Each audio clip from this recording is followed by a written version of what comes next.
Bonjour, je suis Stéphane Kozinski, je suis l'adaptateur de la fresque de la construction dans sa version espagnole. Je voulais vous faire cette vidéo pour vous présenter la version espagnole de la fresque et euh, vous expliquer un petit peu les différences avec la version française et quelques perspectives d'évolution. Euh, pour me présenter brièvement, je suis facilitateur professionnel de profession.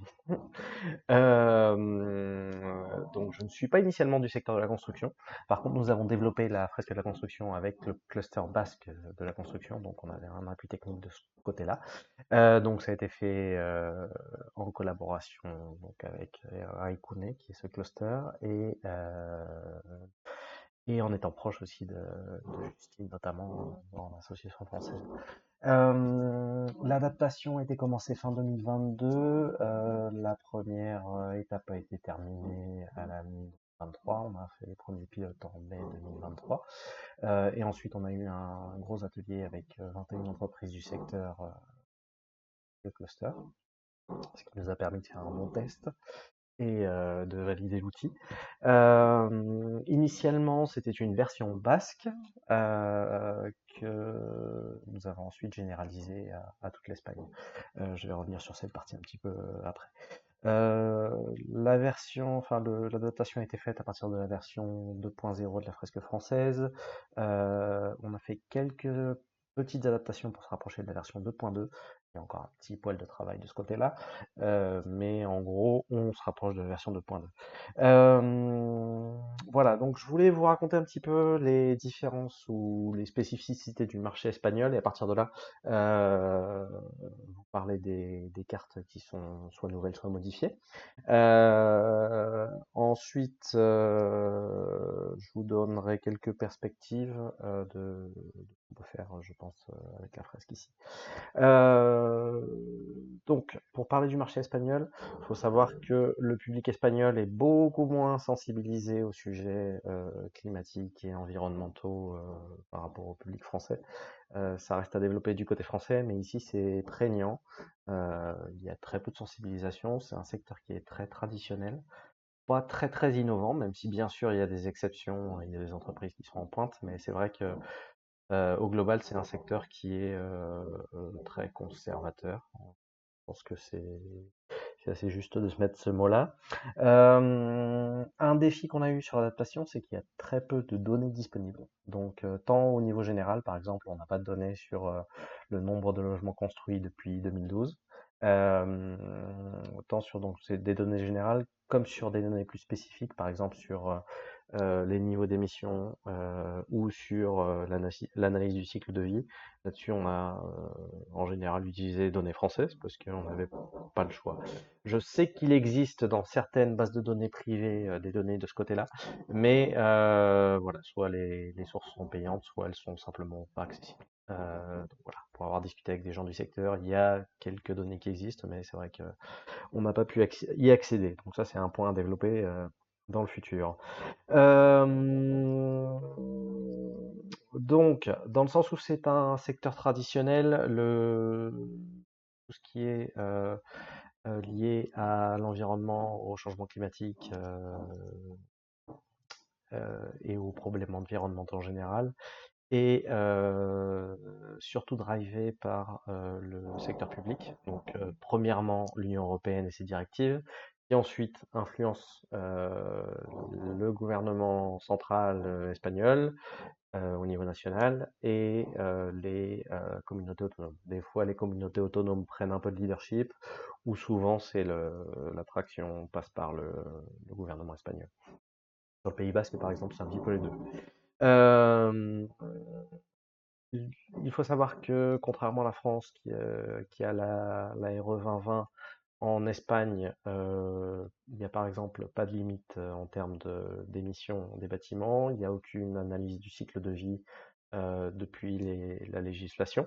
Même si normalement ça devrait changer à partir de l'édition 2026 de, du règlement technique, donc qui est le CTE, El Código técnico de la edificación, pour être concret. Donc, première modification du jeu, la carte RE2020 devient la carte CTE, logiquement. Euh, donc voilà, là simplement, euh, on essaye d'introduire le fait qu'il y a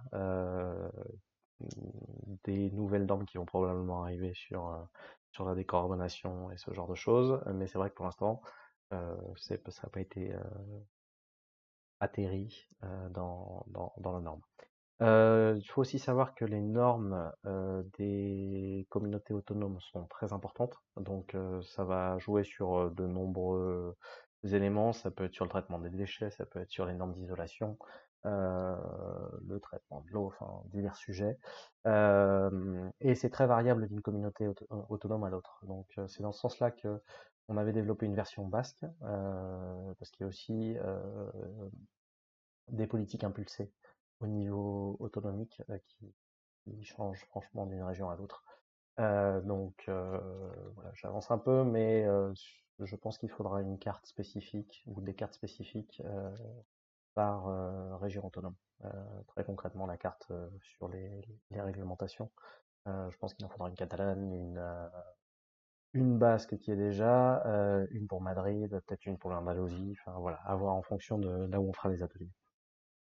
Euh, donc voilà, secteur traditionnel, les normes, enfin le driver c'est surtout les normes et le secteur public, aussi par ses achats. On a aussi créé une carte contrat public. Ok. Faut savoir que le secteur immobilier espagnol a connu un très gros boom jusqu'à l'année 2008, jusqu'à la crise économique. Donc, le secteur de la construction a représenté jusqu'à 25% du PIB, à peu près 25-30%, et est tombé actuellement entre 5 et 7%. Donc, il y a eu vraiment un changement assez drastique. Et le secteur privé a drivé le boom, mais ensuite, on est passé sur une grosse influence du secteur public. Le secteur résidentiel espagnol se différencie du secteur français dans le sens où il est très tourné sur les appartements. On a beaucoup moins de résidences individuelles qu'en France. Euh, voilà. Le parc est souvent très vieillissant, particulièrement dans des régions comme le Pays Basque, qui a sinon un des parcs les plus vieux d'Europe.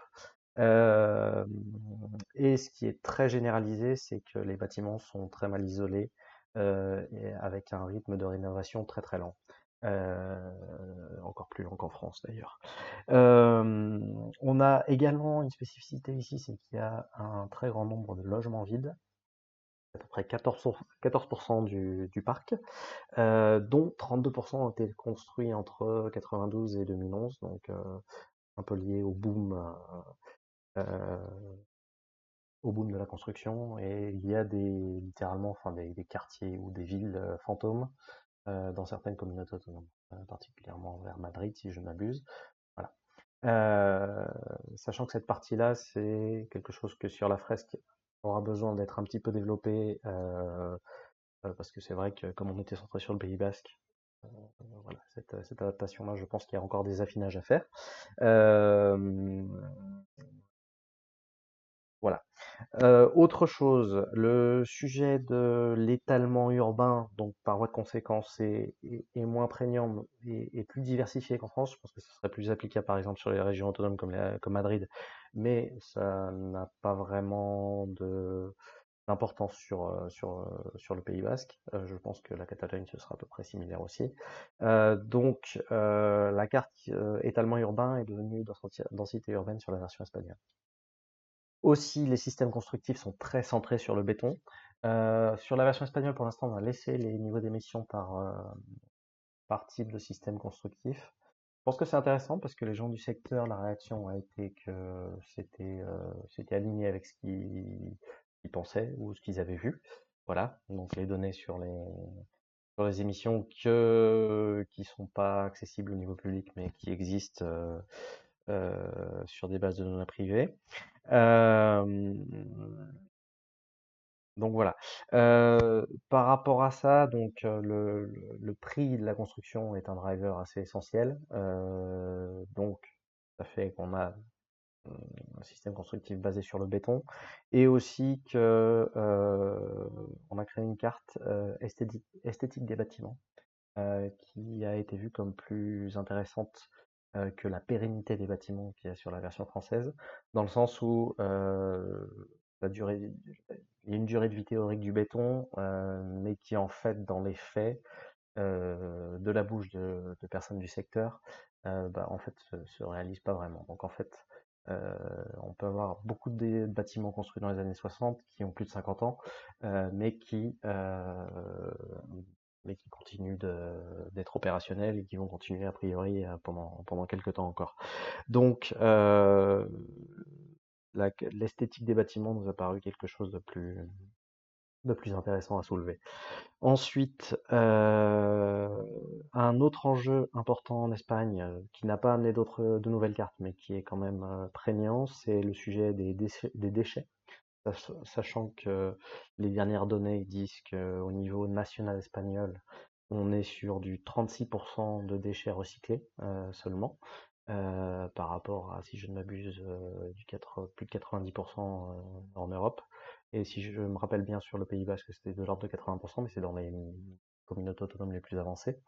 Et en plus, les estimations sont entre 50 et 75% des déchets qui sont soit mal gérés, soit gérés de manière illégale. Donc ça, c'est tiré de sources gouvernementales ou d'associations sur le sujet. Voilà. Et dernier sujet aussi, le transport routier par rapport aux matériaux est largement dominant, de l'ordre de 95%, contre 85% si je ne m'abuse en France. Voilà, donc ça c'est un petit peu les sujets clés. Euh, donc, pour récapituler sur le jeu, nous avons comme nouvelle carte les réglementations autonomiques, les contrats publics et l'esthétique des constructions. Et on a des cartes largement modifiées, donc CTE à la place de RE 2020, la densité urbaine qui remplace l'étalement, les spécificités, pardon, et voilà, oui, ce sera les principales. Euh, Ensuite, donc, perspective un petit peu d'évolution. Donc la version initiale est très centrée sur le Pays Basque, et je dois avouer qu'on a beaucoup travaillé début 2023, et moi, pour diverses raisons, j'ai eu moins de temps de m'en occuper ces derniers temps. Donc je pense qu'un des premiers enjeux, ça va être d'essayer de développer une équipe. On a déjà des gens, d'ailleurs une ou deux personnes intéressées pour avancer sur le sujet en Espagne et s'impliquer aussi dans le développement. Euh, je pense que c'est essentiel d'avoir des déclinaisons sur les communautés autonomiques, les communautés autonomes, pardon. Je dis autonomique depuis le début de la vidéo, tout va bien. Donc sur les communautés autonomes, donc principalement Madrid, la Catalogne et le Pays Basque, au moins. Et je pense que des régions comme l'Andalousie sont probablement intéressantes. Donc à voir comment est-ce qu'on peut gérer cette partie-là. Euh, voilà. Et je pense aussi qu'il sera intéressant de réfléchir sur un affinage au niveau culturel. Moi, je suis animateur de la fresque du climat, la fresque de la mobilité et la fresque du sol, en plus de la construction. Et mon expérience depuis bientôt 3 ans avec l'Espagne, c'est que euh, l'outil fresque fonctionne très bien, mais en même temps, ou est culturellement français. Donc je pense qu'il y a encore des marges de progression de ce point de vue-là, dans le sens où, bah, par exemple, ici, on a tendance à rechercher des ateliers plus rapides, qui sont plus directs, moins réflexifs.